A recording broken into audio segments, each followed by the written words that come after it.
January 1999. Chicago, midnight. Snow has fallen. Michael Jordan parks his car at the back entrance of United Center, turns off the engine, and just sits there. Just sits. In the darkness. Alone. 3 months ago, he had retired. 3 months ago, he had left basketball, and now he's here. At midnight, in front of his old home, he takes out a key from his pocket. The key to the stadium's back door still sits in his pocket. He never gave it to anyone. He gets out of the car, snowflakes hitting his face. It's cold, but he doesn't care. He walks to the door, turns the key in the lock, and enters. Silence. Deep silence. The hallways are dark. Lights are off. Only emergency lamps are on, giving off green light from the walls. Michael walks slowly. His footsteps echo in the empty corridors. Familiar sounds, familiar smells, sweat smell, popcorn smell, home smell, but it's not his home anymore. He's a visitor now. He comes to the locker room, opens the door, turns on the light. Empty, completely empty. Lockers are empty, benches are empty. Nothing there. As if he was never there. He stands in front of his own locker. Number 23 is still there, metal plate. Jordan written on it. He reaches out, touches it, feels the cold metal on his fingers, takes a deep breath and speaks to himself inside. This was my home for 13 years, and now it's just an empty locker. Nothing more. He turns off the light and leaves the room, continues walking down the corridor, comes to the tunnel leading to the court. Dark tunnel stretches ahead, but how many times has he run through here? Thousands of times, maybe 10,000 times. He remembers. Every time he ran through this tunnel, his heart was racing. The crowd was roaring. The energy was electric. He felt alive. More alive than anywhere else. The tunnel walls are covered with photos. Old photos. Championship photos. He stops. Looks at them. Young Michael. Flying Michael. Celebrating Michael. Champion Michael. He touches one photo. 1991. First championship. He was 28 years old then. Full of energy. Full of fire. Full of dreams. Now he's 36. Retired. Done. Finished. But now the tunnel is silent. Empty. Cold. He passes through the tunnel and enters the court, and stops. 20,000 seats. All empty. Silence. Deep, heavy, suffocating silence. Darkness has engulfed everything. Only emergency lights are on. Red and green lights shining at the edges of the court. Michael walks slowly. Steps onto the court.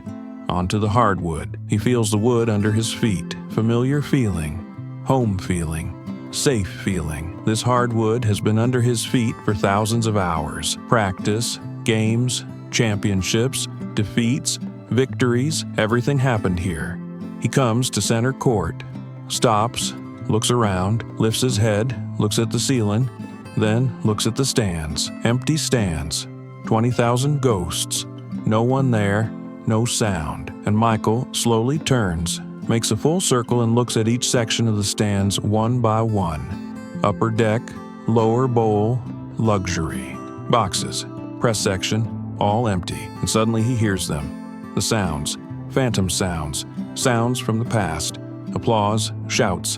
MVP, MVP, MVP. Noise, crowd, screams, whistle sounds, organ music, announcer's voice booming through speakers. He closes his eyes and feels it. The energy, the adrenaline, the excitement, the feeling of power, the feeling of being invincible. He sees himself. Young Michael. Running, jumping, flying, dunking, the crowd exploding, confetti falling, trophy raised high.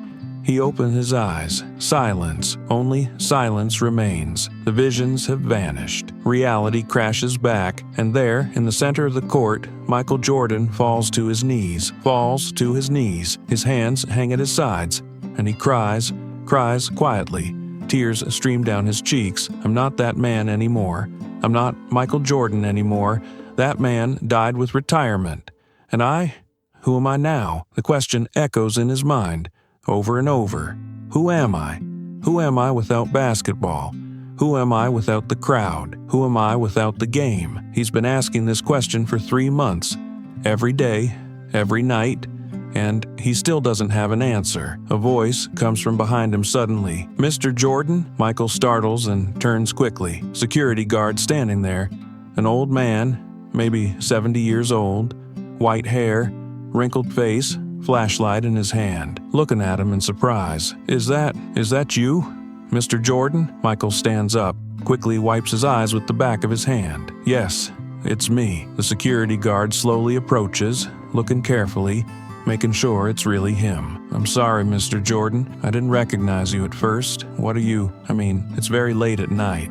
It's past midnight. I know. I just wanted to see it." "See what?" Michael looks around, shows the stands with a wide arm gesture. "Home. My old home.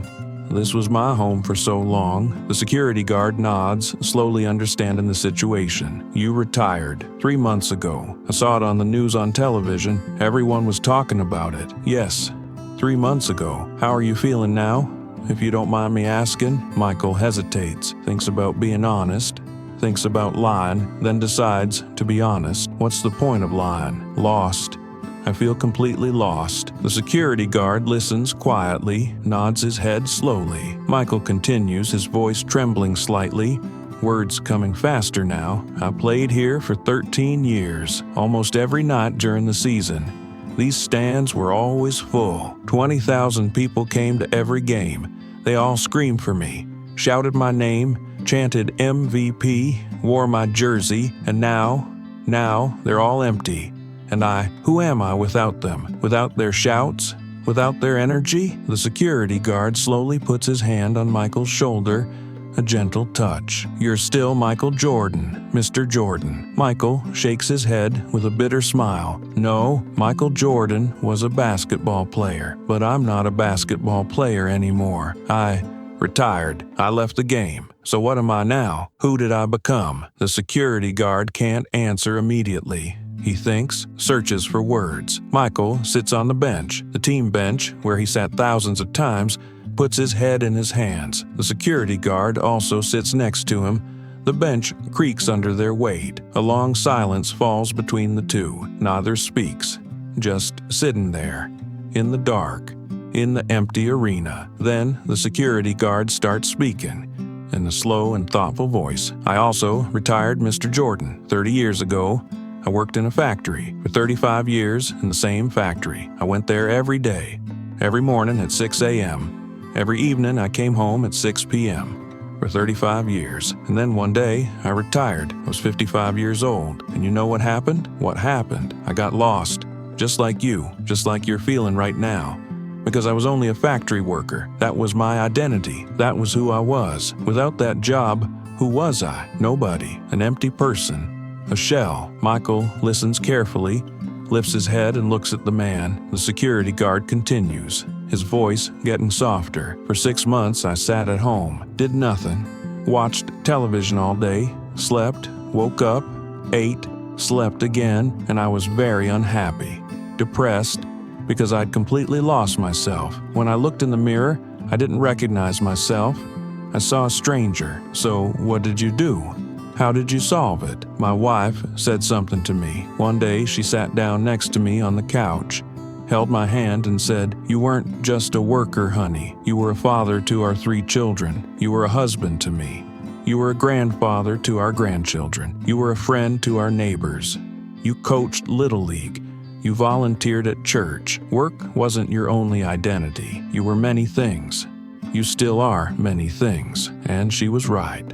I was many things, but I only saw one, only my worker side, only my job. Michael thinks quietly, looks at the dark stands, processing the words. The security guard continues, leaning forward. "Mr. Jordan, you weren't just a basketball player. You were a father to your children. You were a son to your mother. You were a husband. You were a friend to your teammates. You were a role model to millions of kids. You were a human being with feelings and thoughts and dreams. Basketball wasn't your only identity. It was part of you, but not all of you." Michael nods but doesn't look convinced. "But basketball was my everything for 30 years, since I was 5 years old.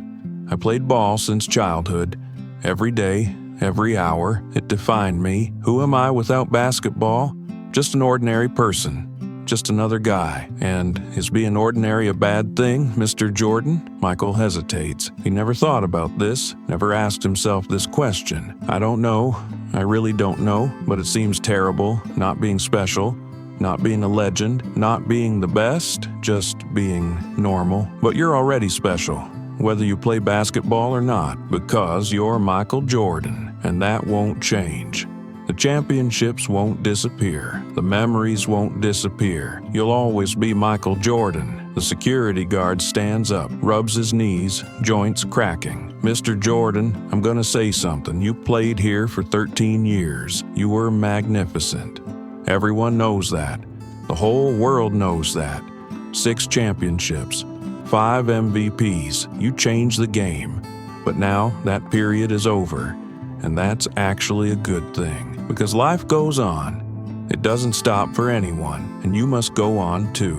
Michael nods slowly, but the fear is still there in his eyes. How? How will I go on? What will I do? I've been playing basketball my entire life. I don't know anything else. You need to find that, Mr. Jordan, but you won't find it sitting here in the dark. You won't find it looking at the past. You won't find it crying in an empty arena. You'll find it by finding something new, by finding a new identity, by becoming a new Michael Jordan. The security guard starts walking toward the tunnel, then stops and turns back. Mr. Jordan, I'm going to ask you a question, an important question. Will you come here every night? Will you keep staring at empty stands and crying? Will you keep living in the past? Michael can't answer. Just looks at him, silent. Or will you find something new? Will you become a new Michael Jordan? Will you move forward? The choice is yours, only yours. And the security guard walks away, his footsteps echoing, fading down the corridor. Michael is alone again, completely alone, sitting on the court, looking at the stands and thinking for a long time. A new Michael Jordan. But who is that? What kind of person will he be? What will he do? Where will he go? Hours pass. Michael is still sitting there, thinking, remembering, grieving. He stands up, walks to the free throw line, the line where he shot thousands of free throws, maybe 100,000. He remembers 1982, North Carolina, national championship game, Georgetown, Patrick Ewing, final seconds. Michael took the shot that started everything. He was 19 years old, a skinny kid, full of dreams, and the shot went in, changed his life forever. He walks to the three-point line, left corner, his favorite spot. How many threes did he hit from here? Hundreds, maybe thousands. He remembers 1992, Portland, finals, first half, 6 three-pointers. The shrug, the legend grew. He walks to the basket, stands under it, looks up, the rim. How many times did he dunk on this rim? How many times did he hang from it? How many times did he celebrate under it? He remembers. 1988, slam dunk contest, free throw line dunk. The crowd went insane. He was flying, actually flying. Every spot on this court has a memory, every inch. 13 years of memories, 13 years of life. 1998, last game against Utah Jazz, Game 6, finals. Last seconds, score tied. Michael had the ball. Russell guarded him. Michael dribbled right, crossed over. Russell fell. Michael shot. The shot hung in the air. The world held its breath. Swish. Bulls win. Championship number 6. Michael's last shot as a Bull. Perfect ending. The stands had gone crazy. Everyone was standing, screaming at the top of their lungs, applauding, crying, celebrating. And Michael had stood there, arms open wide, looking at the sky. He was at the peak of the world, king of basketball, untouchable. But now, where is he now? In an empty arena, alone, nobody there, no crowd, no teammates, no glory.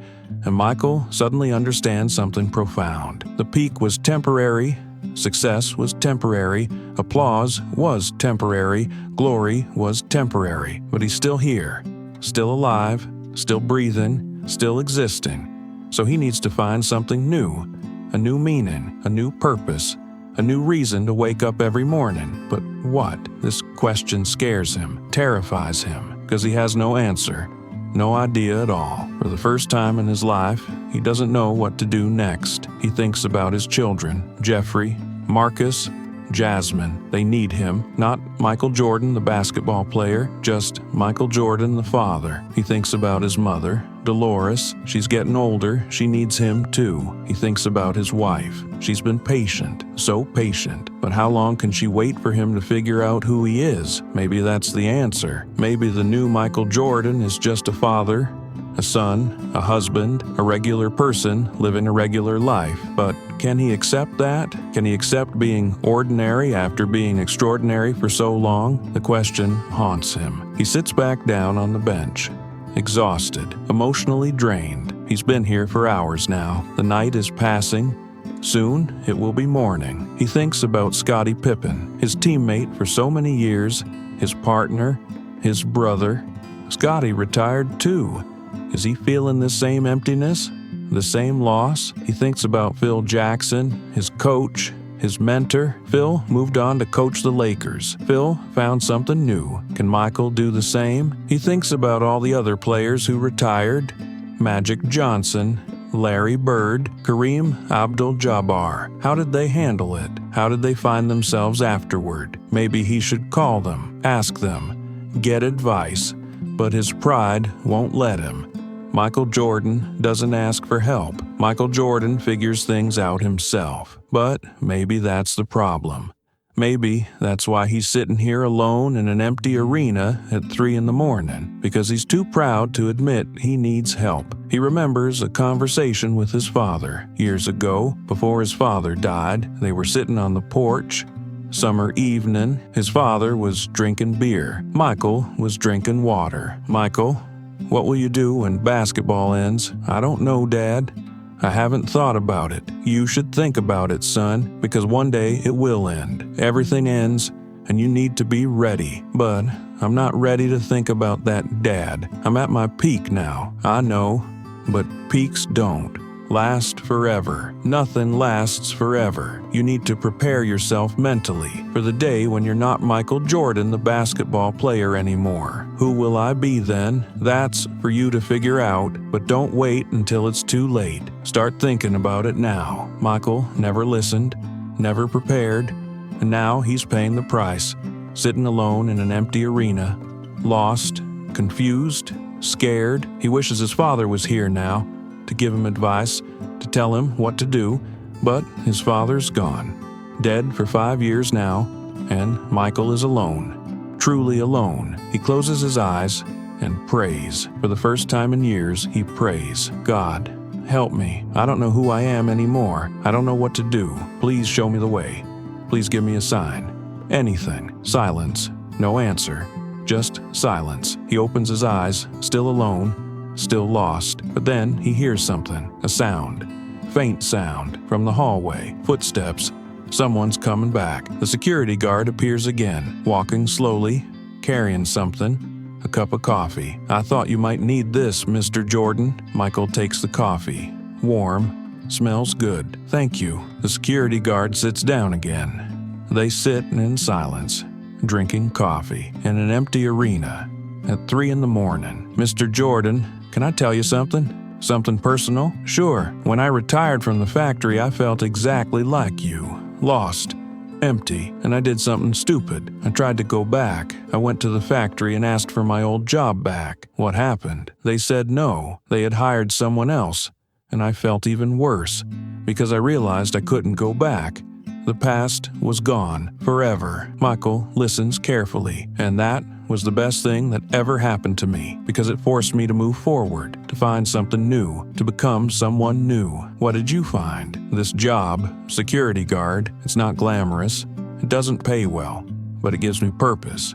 It gives me something to do, somewhere to go, and that's enough. Michael nods. But you were a factory worker.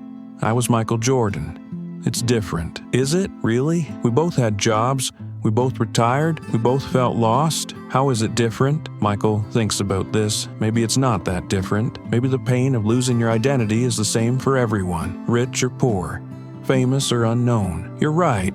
It's not different. We're the same." The security guard smiles. "Mr. Jordan, let me ask you something. What do you love? Besides basketball, what makes you happy?" Michael thinks. Hard question. "My kids. Spending time with my kids." "Then do that. Be a father. Be present. That's your new purpose. But is that enough? Just being a father? Why not? Is being a father less important than being a basketball player?" Michael stops. "Never thought about it that way." "No, it's not less important. Maybe it's more important." "Exactly. So stop feeling sorry for yourself. Stop mourning your old life. Start building your new life." Michael looks at the old man, this stranger who's given him the advice he desperately needs. "What's your name?" "Walter. Walter Johnson." "Thank you, Walter. Thank you for talking to me tonight." "You're welcome, Mr. Jordan. Now go home. Go to your family. Stop living in the past." Michael nods, stands up, shakes Walter's hand. "I will. I promise." Morning comes slowly, very slowly. Sun rises. Light seeps into the arena through the high windows, golden rays cutting through the darkness. Michael is still there, but he's ready to leave now, ready to move forward. He stands up slowly, stretches, his joints crack, his body feels old, tired, worn out. He looks at the court one last time, really looks at it, memorizes every detail. The hardwood, the paint, the three-point line, the free throw line, center court logo. "Goodbye, old home. Thank you for everything. Thank you for the memories. Thank you for the glory. Thank you for making me who I was." His voice echoes in the empty arena, then fades. Silence returns, and he walks away, through center court, through the tunnel, through the corridors, through the locker room hallway, past his old locker one more time. He stops, looks at the number 23, touches it one last time. Goodbye, and he exits through the back door, steps outside into the cold morning air. Sun hits his face, warm sun, bright sun, beautiful sun. A new day, a new beginning. He gets in his car, sits there for a moment, takes a deep breath, looks at United Center in his rearview mirror one last time, starts the engine, and drives away. Away from United Center, away from the past, toward the future, whatever that means. But there's still a question in his head, repeating over and over. Who will the new Michael Jordan be? A few weeks later, February, Michael is at home, living room, playing with his children, building blocks with Jasmine. She's laughing. He's laughing too. And Michael notices something. He's happy, genuinely happy. Truly happy for the first time in a long time. No basketball, no games, no pressure, no expectations, no crowd demanding perfection. Just family, just love, just simple moments. Jeffrey asks him to help with homework, math problems. Michael sits with him, explains, patient, kind. Marcus wants to play basketball in the driveway. Michael hesitates, then agrees. They shoot hoops, just for fun. No competition. No keeping score, just playing. And Michael realizes something profound. This is good. This is enough. Maybe this is who he's supposed to be now, and he understands. Maybe the new Michael Jordan is this, a father, a family man, a human being, not a legend, not an icon, not a god, just a person. Michael Jordan without basketball, and that's beautiful too.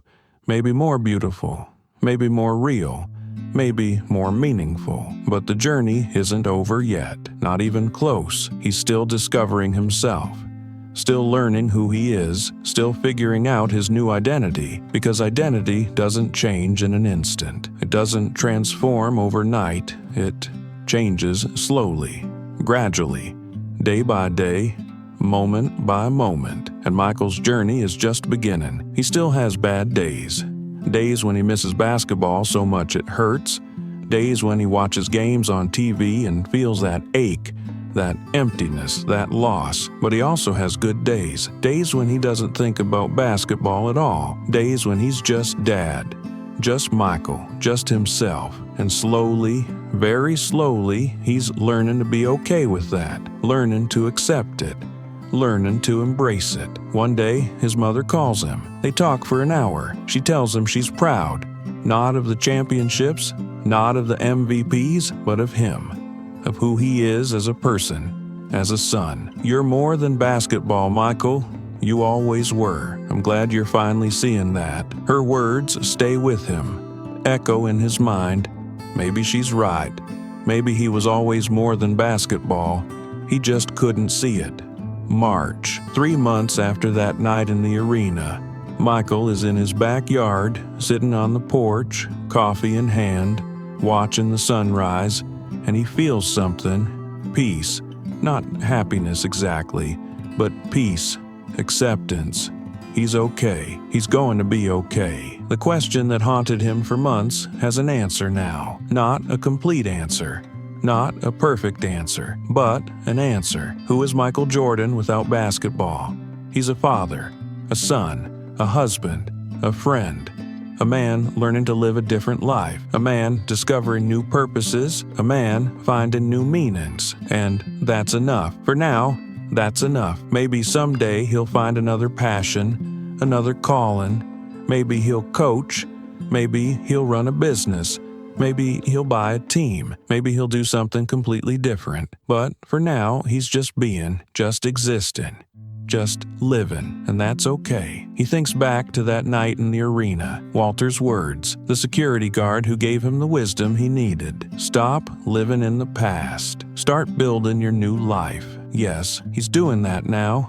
Every day, little by little. Not the Michael Jordan who flew through the air and won championships, but a different Michael Jordan, one who's learning to find value in ordinary moments, one who's learning that identity isn't just about achievements, it's about character, relationships, love, being present. He picks up his phone, calls Walter. The security guard gave him his number that night. Walter, it's Michael. Mr. Jordan, how are you? Good, I'm good.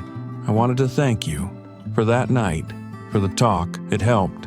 A lot. I'm glad, Mr. Jordan. Are you doing better? Yes, much better. I'm figuring it out slowly, but I'm getting there. That's all any of us can do. Figure it out slowly, one day at a time. Walter, I have a question. Would you like to come to my house for dinner? Bring your wife. I'd like my family to meet you. Walter's quiet for a moment. I would be honored, Mr. Jordan. Truly honored. Good. This Saturday, 7 o'clock, we'll be there. Michael hangs up. Smiles, building new relationships, building a new life. Maybe you left something in your life too. A job you loved, a career you built, a passion you lived for, and you felt lost afterward. Felt like you didn't know who you were anymore. Maybe you looked in the mirror and asked, who am I now? What am I without that thing that defined me? Michael Jordan teaches us something important here. Success doesn't define you. Achievements don't define you. Your career doesn't define you. What you do doesn't define who you are. You're defined by being yourself, by your character, by your relationships, by how you treat people, by how you live when nobody's watching, by who you are when the applause stops, and sometimes when success ends, the real journey begins. The journey to find yourself, the real self, not the public self, not the successful self, but the authentic self. The journey to discover your true identity beyond achievements and accolades. Michael cried that night in the empty arena, felt he had lost everything, lost himself. But actually, that night he found something more important. He found the beginning of a new path, a new journey, a new life. The transition wasn't easy. It took months. It took pain. It took tears. It took that lonely night in an empty arena facing the truth. It took an honest conversation with a wise stranger, but it was necessary, essential. The only way forward. Share with us in the comments. Did you lose yourself after leaving something behind? After retiring? After ending something that defined you? How did you find yourself again? What did you learn? What advice would you give to others going through this? In our next video, what Michael saw in the mirror changed his life forever. That moment when he realized his body wasn't what it used to be. When he saw his father's face looking back at him. When he understood that time had passed and he was aging. That story next. Subscribe to our channel, like the video, turn on notifications, and share this story with someone going through an identity crisis, someone who's struggling with retirement, someone who's trying to figure out who they are without the thing that used to define them. Because sometimes getting lost is the first step to being found. Sometimes you have to lose your old identity to discover your true one. Sometimes the end of one chapter is the beginning of a better one. Don't forget that, ever.